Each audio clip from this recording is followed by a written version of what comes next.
August 20th, 1917, I, Karl Heinrich Graf von Altberg Ironstein, Lieutenant Commander of the Imperial German Navy and in charge of the submarine U-29, and deposit this bottle and record in the Atlantic Ocean at a point to me unknown, but probably north latitude 20 degrees, west longitude 35 degrees, where my ship lays disabled on the ocean floor.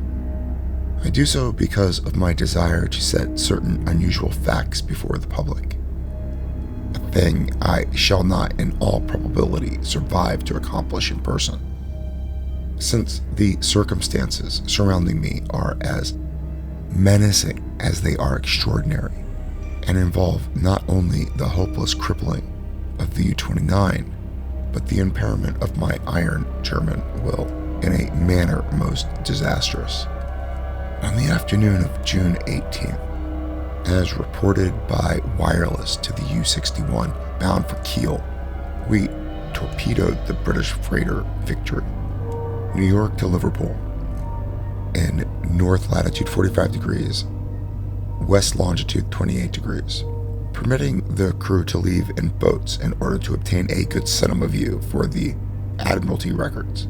The ship sank quite picturesquely, bow first, the stern rising high out of the water whilst the hull shot down perpendicularly to the bottom of the sea. The camera missed nothing, and I regret that so fine a reel of film should never reach Berlin. After that, we sank the lifeboats with our guns and submerged. When we rose to the surface about sunset, a seaman's body was found on the deck, hands gripping the railing in curious fashion.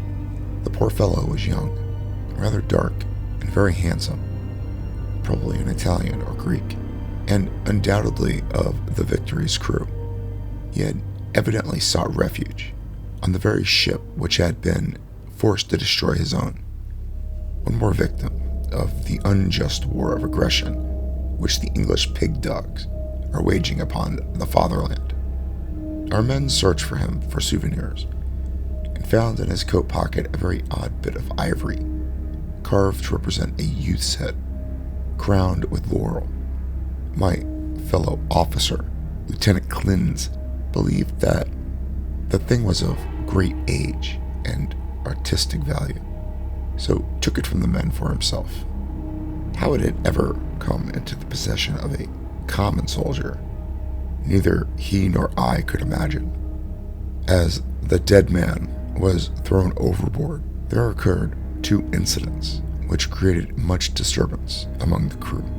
The fellow's eyes had been closed, but in the dragging of his body to the rail, they were jarred open, and many seemed to entertain a queer delusion that they gazed steadily and mockingly at Schmidt and Zimmer, who were bent over the corpse.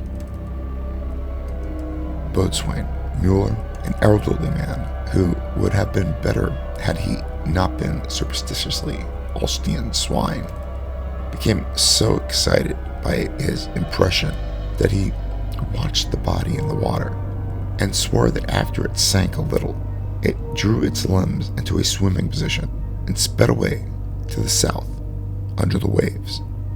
Klins and I did not like these displays of peasant ignorance, and severely reprimanded the men, particularly Mueller. The next day, a very troublesome situation was created by the indisposition of some of the crew.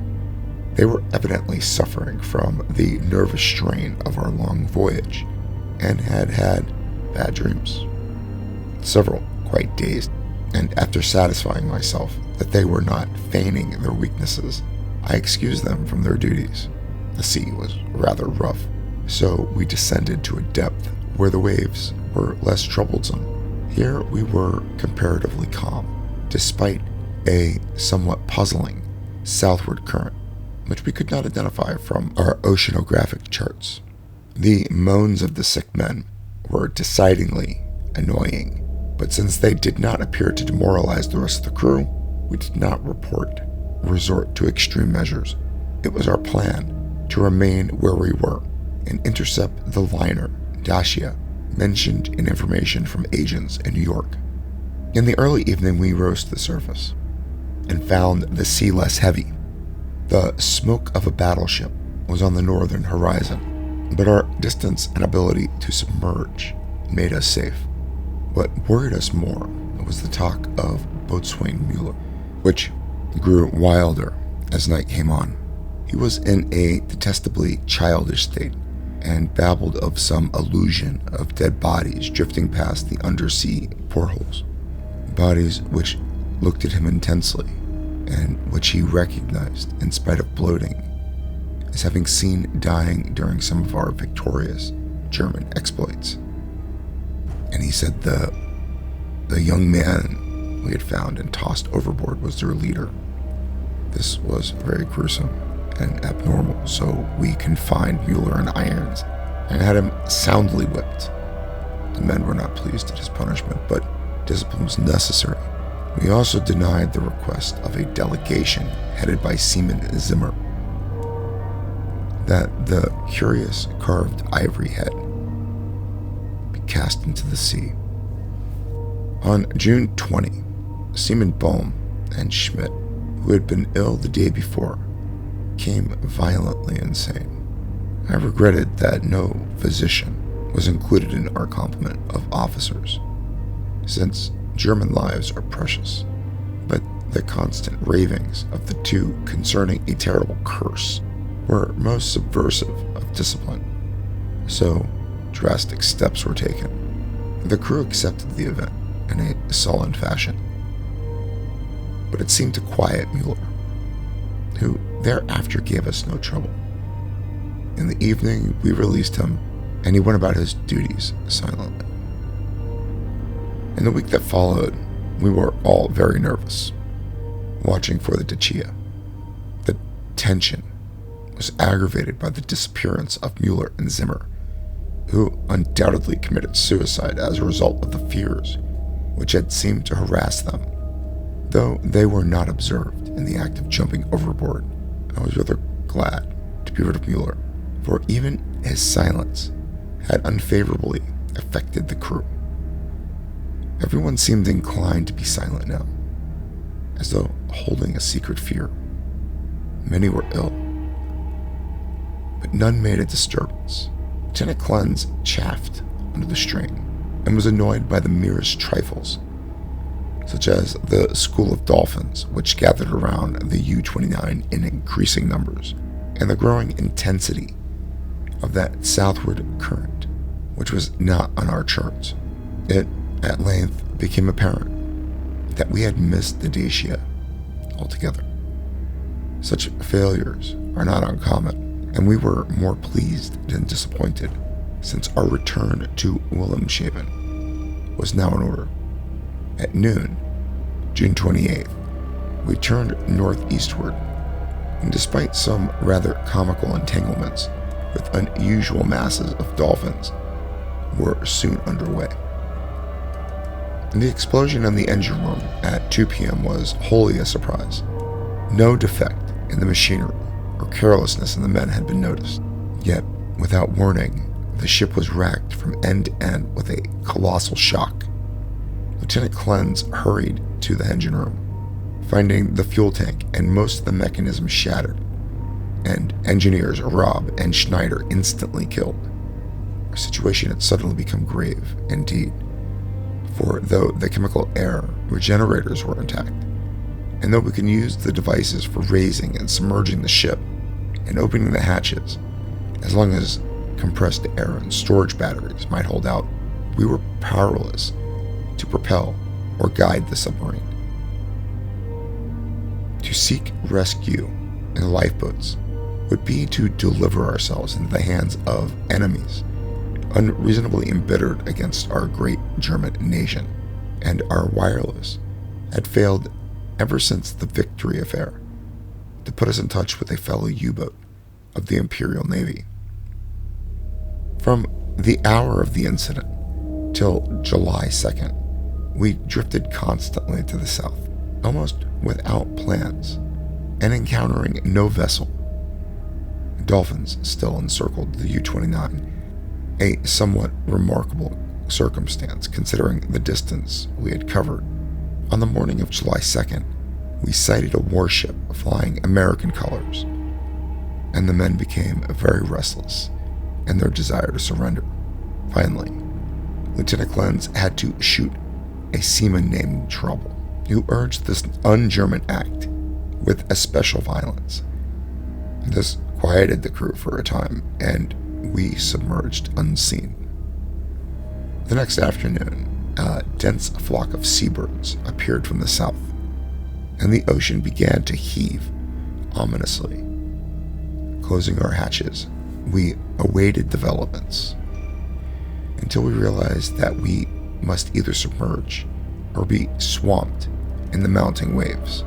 Our air pressure and electricity were diminishing, and we wished to avoid all necessary use of our slender mechanical resources.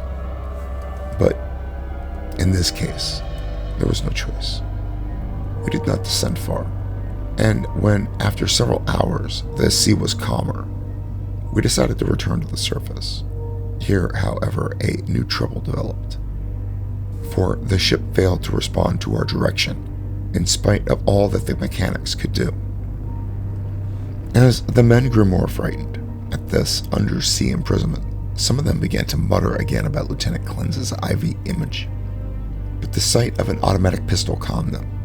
We kept the poor devils as busy as we could, tinkering at the machines, even when we knew it was useless. Clens and I usually slept at different times, and it was during my sleep, about 5 a.m., July 4th, that the general mutiny broke loose. The 6 remaining pigs of seamen, suspecting that we were lost, had suddenly burst into a mad fury at our refusal to surrender to the Yankee battleship 2 days before, and were in a delirium of cursing and destruction.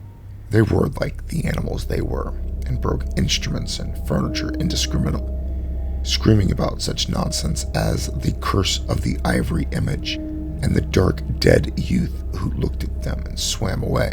Lieutenant Clens seemed paralyzed and inefficient, as one might expect of a soft, womanish Rhinelander. I shot all 6 men, for it was necessary, and made sure that none remained alive. We expelled the bodies through the double hatches and were alone in U-29. Clens seemed very nervous and drank heavily.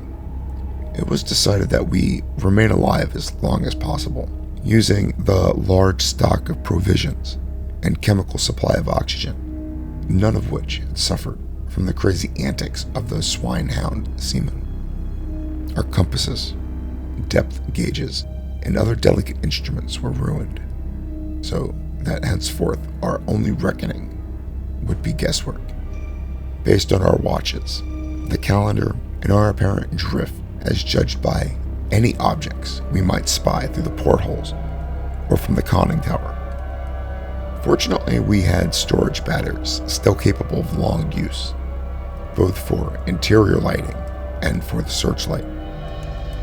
We often cast a beam around the ship, but saw only dolphins, swimming parallel to our own drifting course.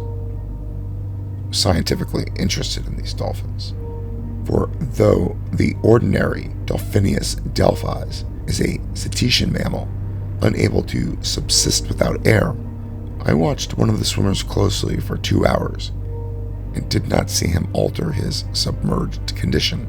With the passage of time, Clens and I decided that we were still drifting south. Meanwhile, sinking deeper and deeper, we noted the marine fauna and flora, and read much on the subject in the books I carried with me for spare moments. I could not help observing, however, the interior scientific knowledge of my companion. The inferior scientific knowledge of my companion. His mind was not prescient, but given to imaginings and speculations which have no value. The fact of our coming death affected him curiously, and he would frequently pray in remorse over the men, women, and children we had sent to the bottom. forgetting that all things are noble, which serve the German state. After a time, he became noticeably unbalanced, gazing for hours at his ivory image and weaving fanciful stories of the lost and forgotten things under the sea. Sometimes, as a psychological experiment, I would lead him on in these wanderings and listen to his endless poetical quotations and tales of sunken ships. I was very sorry for him, and I disliked to see a German suffer, but he was not a good man to die with. For myself, I was proud, knowing how the fatherland would revere my memory, and how my sons would be taught to be men like me. On August 9th, we espied the ocean floor and sent a powerful beam from the searchlight over it. It was a vast, undulating plain, mostly covered with seaweed and strewn with the shells of small mollusks. Here and there were slimy objects of puzzling contour, draped with weeds and encrusted with barnacles, which Clens declared must be ancient ships lying in their graves. He was puzzled by one thing: a peak of solid matter protruding above the ocean bed nearly 4 feet at its apex, about 2 feet thick, with flat sides and smooth upper surfaces, which met at a very obtuse angle. I called the peak a bit of outcropping rock, but Clens thought he saw carvings on it. After a while, he began to shudder and turned away from the scene as if frightened, yet could give no explanation, save he was overcome with the vastness, darkness, remoteness, antiquity, and mystery of the oceanic abysses. His mind was tired, but I am always a German, and was quick to notice 2 things: that the U-29 was standing the deep-sea pressure splendidly, and that the peculiar dolphins were still about us, even at a depth where the existence of high organisms is considered impossible by most naturalists. That I had previously overestimated our depth, I was sure, but nonetheless, we must still be deep enough to make these phenomena remarkable. Our southward speed, as gauged by the ocean floor, was about as I had estimated from the organisms passed at higher levels. It was at 3:15 p.m., August 2nd. That poor Clens went wholly mad. He had been in the conning tower using the searchlight when I saw him bound into the library compartment where I sat reading, and his face at once betrayed him. I will repeat here what he said, underlining the words he emphasized. "He is calling. He is calling. I hear him. We must go." As he spoke, he took his ivory image from the table, pocketed it, and seized my arm in an effort to drag me up the companionway to the deck. In a moment, I understood that he meant to open the hatch and plunge with me into the water outside, a vagary of suicidal and homicidal mania for which I was scarcely prepared. As I hung back and attempted to soothe him, he grew more violent, saying, "Come now. Do not wait until later. It is better to repent and be forgiven than to defy and be condemned."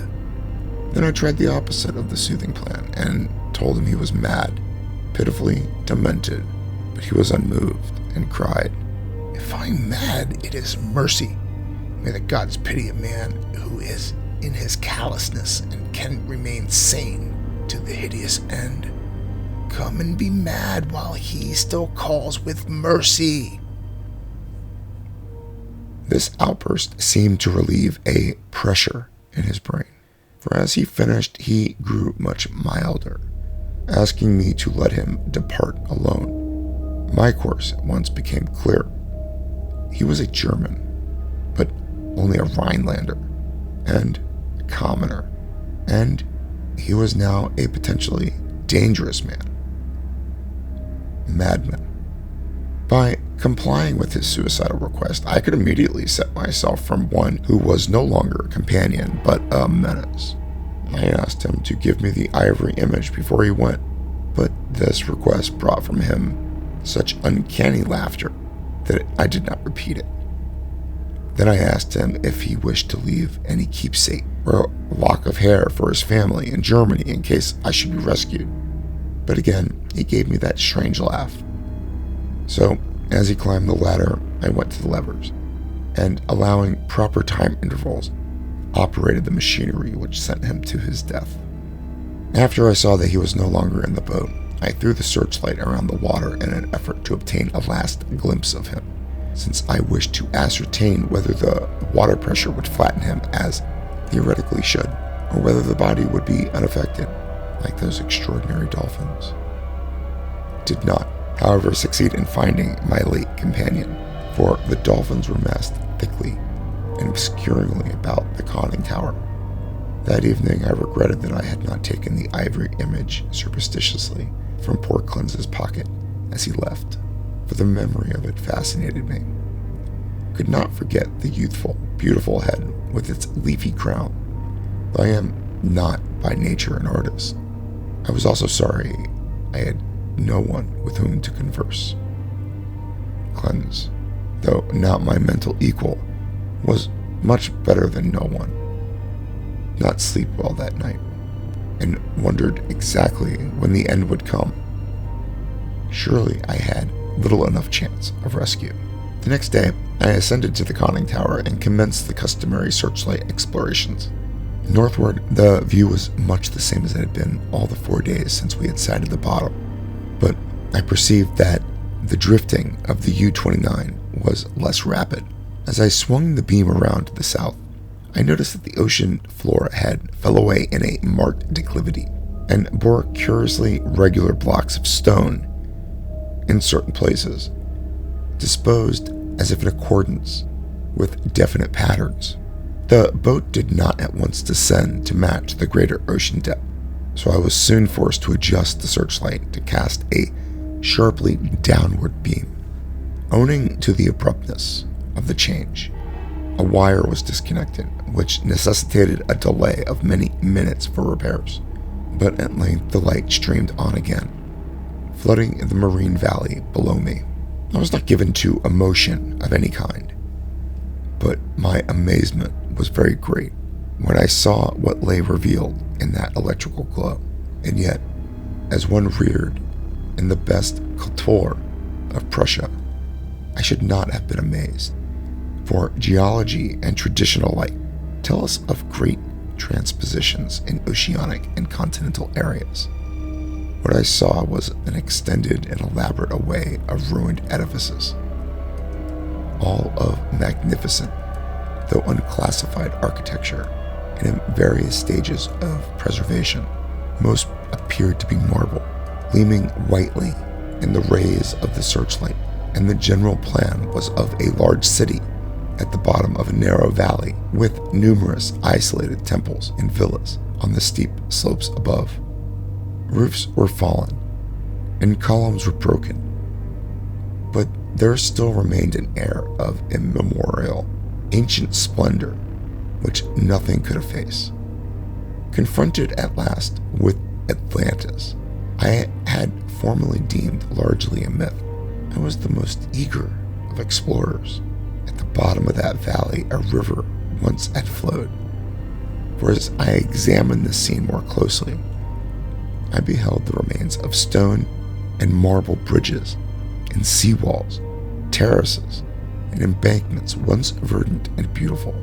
In my enthusiasm, I became nearly as idiotic and sentimental as poor Cleanse, and was very tardy in noticing that the southward current had ceased at last, allowing the U-29 to settle slowly down upon the sunken city, as an aeroplane settles upon a town of the upper earth. I was slow too in realizing that the school of unusual dolphins had vanished. In about 2 hours, the boat rested in a paved plaza, close to the rocky wall of the valley. On one side, I could view the entire city as it sloped from the plaza down to the old riverbank.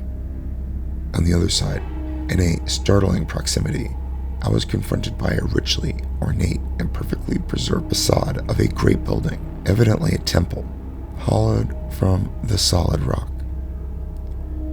Of the original workmanship of this titanic thing, I could only make conjectures. The facade, of immense magnitude, apparently covers a continuous hollow recess, for its windows are many and wildly distributed. In the center yawns a great open door, reached by an impressive flight of steps, and surrounded by exquisite carvings, like the figures of bacchanals in relief. Foremost of all are the great columns and frieze, both decorated with sculptures of inexpressible beauty, obviously portraying idolized pastoral scenes and processions of priests and priestesses bearing strange and ceremonial devices in adoration of a radiant god. The art is of the most phenomenal perfection, largely Hellenic, an idea yet strangely individual. It imparts an impression of terrible antiquity, as though it were the remotest, rather than the immediate ancestor of Greek art. Nor can I doubt that every detail of this massive product was fashioned from the virgin hillside of rock of our planet.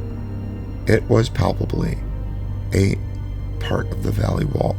Though how fast the vast interior was ever excavated, I cannot imagine. Perhaps a caravan or series of caverns furnished the nucleus. Neither age nor submersion has corroded the pristine grandeur of this awful fane. For fane indeed it must be, and today, after thousands of years, it rests untarnished and inviolate in the endless night and silence of an ocean chasm. I cannot reckon the number of hours I spent in gazing at the sunken city with its buildings, arches, statues, and bridges, and the colossal temple with its beauty and mystery. Though I knew that death was near, my curiosity was consuming, and I threw the searchlight's beam about an eager quest. The shaft of light permitted me to learn many details, but refused to show anything within the gaping door of the rock-hewn temple, and after a time, I turned off the current, conscious of the need of conserving power. The rays were now susceptibly dimmer than they had been during the weeks of drifting, and if sharpened by the coming deprivation of light, my desire to explore the watery secrets grew. I, a German, should be the first to tread up those aeon-forgotten ways. I produced and examined a deep-sea diving suit of joined metal and experimented with the portable light and air regenerator, though I should have troubles in managing the double hatches alone. I believed I could overcome all obstacles with my scientific skill and actually walk about the dead city in person. On August 16th, I effected an exit from the U-29 and laboriously made my way through the ruined, mud-choked streets to the ancient river. I found no skeletons or other human remains, but gleaned a wealth of archaeological lore from sculptures and coins. Of this I cannot now speak, save to utter my awe at a culture in the full noon of glory, when cave dwellers roamed Europe and the Nile flowed unwatched to the sea. Others, guided by this manuscript as if it shall ever be found, must unfold the mysteries at which I can only hint. I returned to the boat as my electric batteries grew feeble, resolved to explore the rock temple on the following day. On the 17th, as my impulse to search out the mystery of the temple waxed still more insistent, a great disappointment befell me, for I found that the materials to replenish the portable light had perished in the mutiny of those pigs in July. My rage was unbounded, yet my German sense forbade me to venture unprepared into an utterly black interior, which might prove the lair of some indescribable marine monster, or a labyrinth of passages from whose windings I could never extricate myself. All I could do was to turn on the waning searchlight of the U-29 and with its aid walk up the temple steps and study the exterior carvings. The shaft of light entered the door at an upward angle, and I peered in to see if I could glimpse anything, but all in vain. Not even the roof was visible, though I took a step or two inside after testing the floor with a staff. Dared not go farther. Moreover, for the first time in my life, I experienced the emotion of dread, began to realize how some of poor Cleans's moods had arisen. For as the temple drew me more and more, I feared its acquiesces abysses with a blind and mounting terror. Returning to the submarine, I turned off the lights and sat thinking in the dark.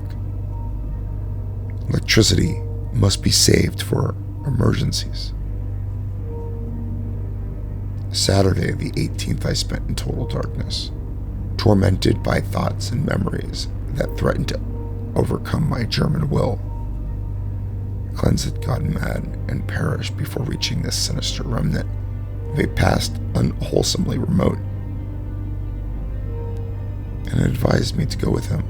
Was, indeed, fate preserving my reason only to draw me irresistibly to an end more horrible and unthinkable than any man has dreamed of.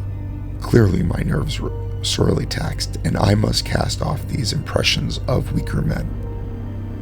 I could not sleep Saturday night, and turned on the lights regardless of the future.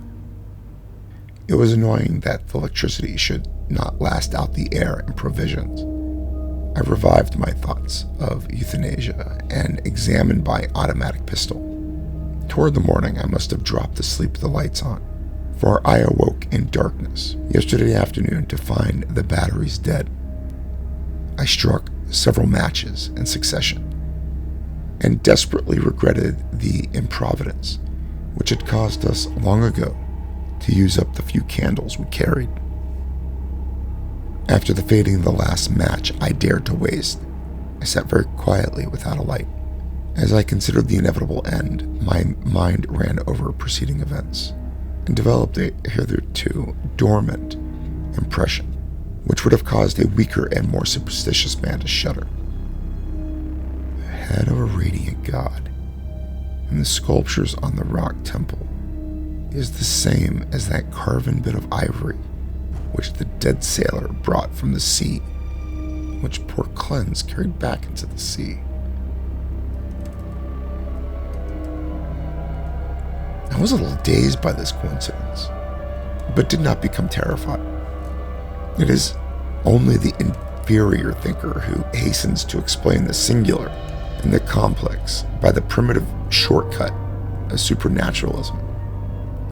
The coincidence was strange, but I was too sound a reasoner to connect circumstances which admit of no logical connection, or to associate in any uncanny fashion the disastrous events which had led from the Victory affair to my present plight. Feeling the need of more rest, I took a sedative and secured some more sleep. My nervous condition was reflected in my dreams, for I seemed to hear the cries of drowning persons and to see dead faces pressing against the portholes of the boat. Among the dead faces was the living, mocking face of the youth with the ivory image. I must be careful how I record my awaking today, for I am unstrung, and much hallucination is necessarily mixed with fact. Psychologically, my case is most interesting, and I regret that it cannot be observed scientifically by a competent German authority. Upon opening my eyes, my first sensation was an overmastering desire to visit the rock temple, a desire which grew every instant, yet which I automatically sought to resist through some emotion of fear, which operated in the reverse direction. Next, there came to me the impression of light, amidst the darkness of dead batteries, and I seemed to see a sort of phosphorescent glow in the water through the porthole which opened towards the temple. This aroused my curiosity, for I knew of no deep-sea organism capable of emitting such luminosity. But before I could investigate, there came a third impression, which, because of its irrationality, caused me to doubt the objectivity of anything my senses might record. It was an aureole delusion, a sensation of rhythmic, melodic sound, as of some wild yet beautiful chant or choral hymn coming from the outside through the absolutely soundproof hull of the U-29. Convinced of my psychological and nervous abnormality, I lighted some matches and poured a stiff dose of sodium bromide solution, which seemed to calm me to the extent of dispelling the illusion of sound. But the phosphorescence remained, and I had difficulty in repressing a child's impulse to go to the porthole and seek its source. It was horribly realistic, and I could soon distinguish by its aid the familiar objects around me, as well as the empty sodium bromide glass, of which I had no formal visual impression in its present location. The last circumstance made me ponder, and I crossed the room and touched the glass. It was indeed the place where I had seemed to see it, and now I knew that the light was either real or part of a hallucination, so fixed and consistent that I could not hope to dispel it. So, abandoning all resistance, I ascended to the conning tower to look for the luminous agency. Might it not actually be another U-boat offering possibilities of rescue? It is well that the reader accept nothing which follows as objective truth, for since the events transcend natural law, there are necessarily the subjective and unreal creations of my overtaxed mind. When I attained the conning tower, I found the sea in general far less luminous than I had expected.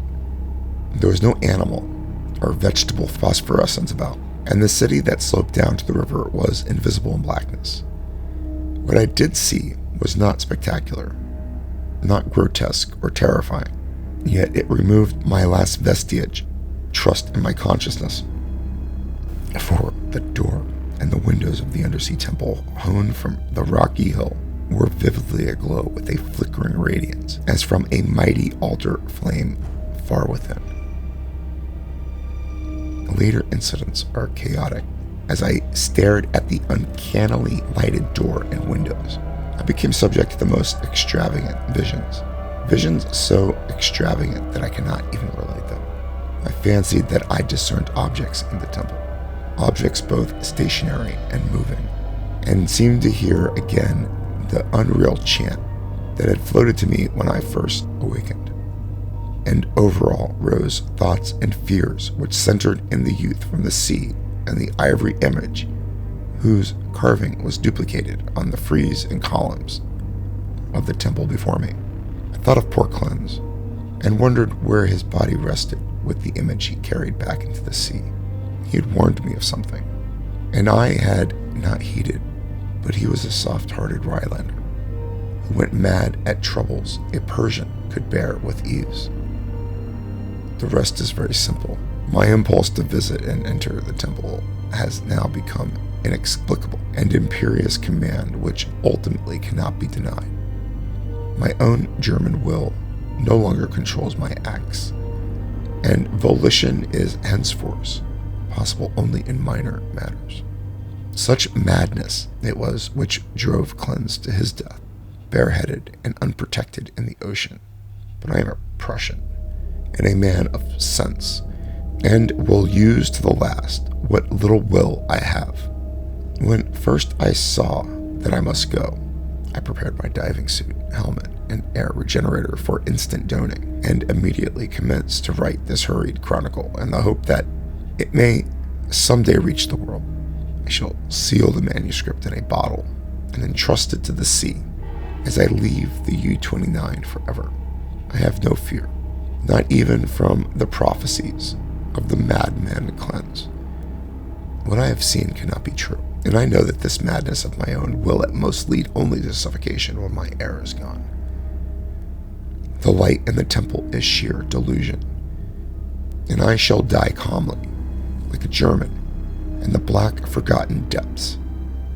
This demonic laughter, which I hear as I write, comes only from my own weakening brain. So I will carefully don my diving suit and walk boldly up the steps into that primal shrine, that silent secret of unfathomed waters and uncounted years.